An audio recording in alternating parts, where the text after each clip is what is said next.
Assalamualaikum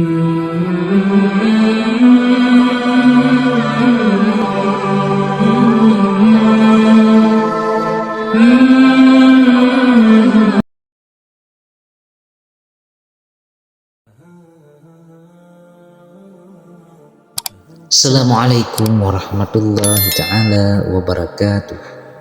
Sahabat media Islam, benarkah puasa Rajab bid'ah? Inilah penjelasan Ustadz Abdul Somad. Puasa bulan Rajab kerap jadi perdebatan sunnah atau bid'ah. Simak penjelasan Ustadz Abdul Somad. Bulan Rajab salah satu di antara 4 bulan yang haram atau suci. Setiap momen yang sangat sakral dalam Islam.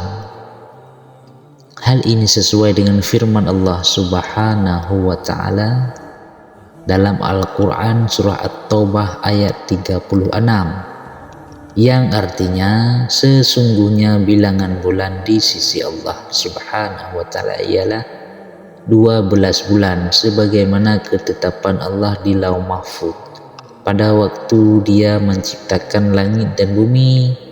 Di antaranya ada 4 bulan haram. Itulah ketetapan agama yang lurus.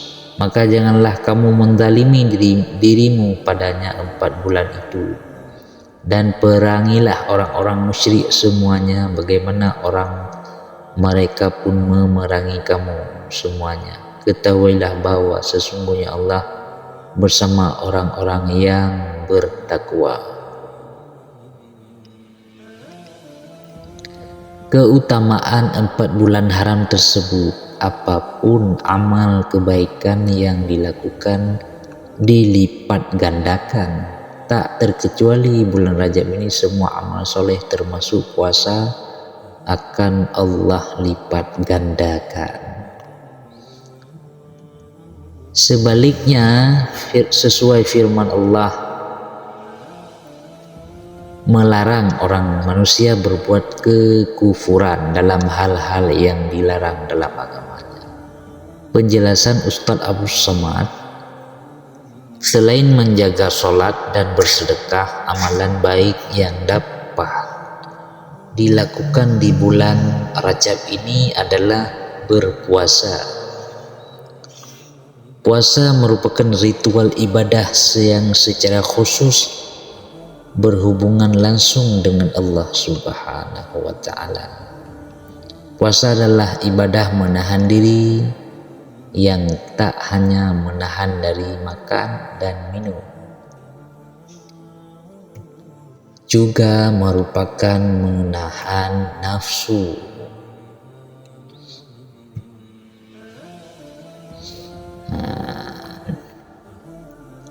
Tetapi juga menahan diri dari melawan, baik secara batin ataupun kejiwaan. Hanya saja puasa di bulan Rajab ini tidak sama dengan bulan-bulan haram lainnya, Dzulqa'dah, Dzulhijjah, dan Muharram. Berdasarkan penjelasan Ustadz Abdul Somad menjawab seorang penanya mengenai hukum puasa Rajab, apakah sunnah atau bid'ah, menukil salah satu hadis Nabi Muhammad SAW dalam kitab Musnad karya Imam Ahmad bin Hanbal. Ustadz Abdul Somad menafsirkan hadis berpuasa di bulan haram secara umum. Kata Nabi, hadis riwayat Ahmad bin Hanbal dalam kitab Musnad, berpuasalah engkau di bulan-bulan haram.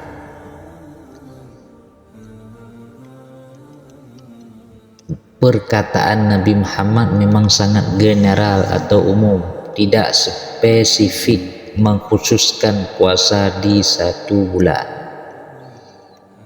Berbeda dengan puasa di bulan Dzulqa'dah, Dzulhijjah, dan Muharram yang secara khusus merinci keutamaannya, sehingga untuk berpuasa di bulan Rajab, Ustadz Abdul Somad menghukuminya sunnah dan boleh dilakukan kapanpun berdasarkan keumuman hadis tersebut. Lantas bagaimana dengan keutamaan puasa di bulan Rajab? Sayangnya tidak ada dalil bahwa Nabi menyebut puasa Rajab mendapat keutamaan khusus. Hanya saja sebagaimana kekhususan bulan haram atau Rajab itu sendiri. Setiap amal kebaikan akan dilipat gandakan. Dan seperti disinggung di atas, puasa adalah ibadah yang khusus berhubungan langsung dengan Allah Subhanahu wa ta'ala. Bagaimana ada Nabi sebut Rajab? Tak ada disebut Rajab. Berpuasalah engkau di bulan-bulan haram, jelas Ustadz Abdul Somad. Bulan haram itu apa? Zulqa'dah, Zulhijjah, Muharram, dan bulan Rajab. Jadi hadisnya sebagai contoh dalam Al-Quran surah Al-Baqarah ayat 261, Allah Subhanahu wa ta'ala mengatakan sedekah mendapatkan ganjaran kebaikan 700 kali lipat. Perumpamaan nafkah yang dikeluarkan oleh orang-orang yang menafkahkan hartanya di jalan Allah adalah serupa dengan sebutir benih yang menumbuhkan 7 bulir. Pada tiap-tiap bulir 100 biji. Allah melipat gandakan ganjaran bagi siapa saja yang terkehendaki, dan Allah Maha Luas karunia-Nya lagi Maha mengetahui. Quran surah Al-Baqarah ayat 261. Dalam hadis Nabi Muhammad SAW disebutkan sholat duha 2 rakaat di awal pagi hari terhitung sebagai sedekah. Dari Abu Hurairah radhiyallahu anhu, ia berkata, Rasulullah sallallahu alaihi wasallam bersabda, artinya setiap persendian manusia diwajibkan untuk bersedekah setiap harinya mulai matahari terbit, memisahkan atau menyelesaikan perkara antara 2 orang yang berselisih adalah bersedekah. Menolong seseorang naik ke atas kendaraannya atau mengangkat barang-barangnya ke atas kendaraannya adalah bersedekah. Berkata yang baik juga termasuk sedekah. Begitu pula setiap langkah berjalan untuk menaikkan salat adalah sedekah, serta menyingkirkan sesuatu rintangan di jalan adalah sedekah. Hadis riwayat Bukhari dan Muslim. Sejumlah ulama mengatakan bahwa salat adalah puncak tertinggi seseorang bersedekah di jalan Allah Subhanahu wa ta'ala. Pasalnya ia bukan lagi mengorbankan hartanya, tetapi waktu dari segala macam kesibukan hanya untuk beribadah kepada Allah Subhanahu wa ta'ala. Bisa dibayangkan sekecil benih yang dia disedekahkan di jalan Allah dapat ganjaran pahala setara 700 kali lipat, apalagi dengan salat dan puasa. Masya Allah, luar biasa pahalanya.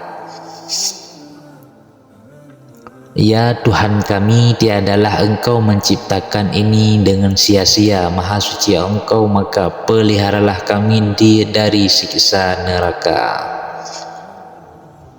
Quran surat potongan ayat Surah Al-Imran ayat 191. Apa yang dimaksud puasa Rajab bid'ah? Ustaz Abdul Somad mengatakan perkara puasa Rajab dihukumi bid'ah jika amalan disebut dikhususkan tanpa ada dalil kuat. Yang bid'ah itu mana? Nah, ini yang bid'ah itu siapa yang puasa 1 hari di bulan Rajab di tanggal 1 maka seperti puasa setahun, jelas Ustaz Abdul Somad.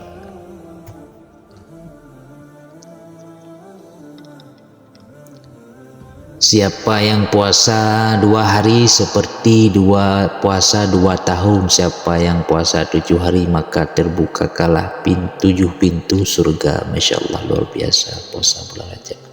Siapa yang mengirimkan ini kepada 7 temannya, maka dapatlah 7 berkah. Siapa yang tidak mengirimkan ini kepada 7, maka akan turun 7 laknat. Itu yang bid'ah, kata Ustadz Abu Somad. Apa yang dijelaskan Ustadz Abu Somad tersebut jelas tidak ada sanad hadis sahih benar berdasarkan anjuran Nabi Muhammad dari kitab hadis manapun. Secara umum, puasa yang dapat ditunaikan selama bulan Rajab diantaranya puasa sunnah Senin dan Kamis. Kemudian puasa Ayyamul Bid, puasa 3 hari yang di pertengahan bulan haram, yakni mulai dari tanggal 13, 14 dan 15 Rajab. Atau selain itu ada puasa sunnah Daud, yakni sehari berpuasa dan sehari batal, terus dikerjakan selama bulan Rajab. Sahabat media Islam, itulah beberapa penjelasan tentang puasa sunnah Rajab. Dia tidak bid'ah ya. Makanya saya sarankan sahabatku semua simak video ini sampai habis, jangan terprovokasi ataupun jangan salah paham. Simak videonya habis ya. Semoga video ini bermanfaat untuk kita semua, amin ya rabbal alamin. Saya akhiri, assalamualaikum warahmatullahi wabarakatuh.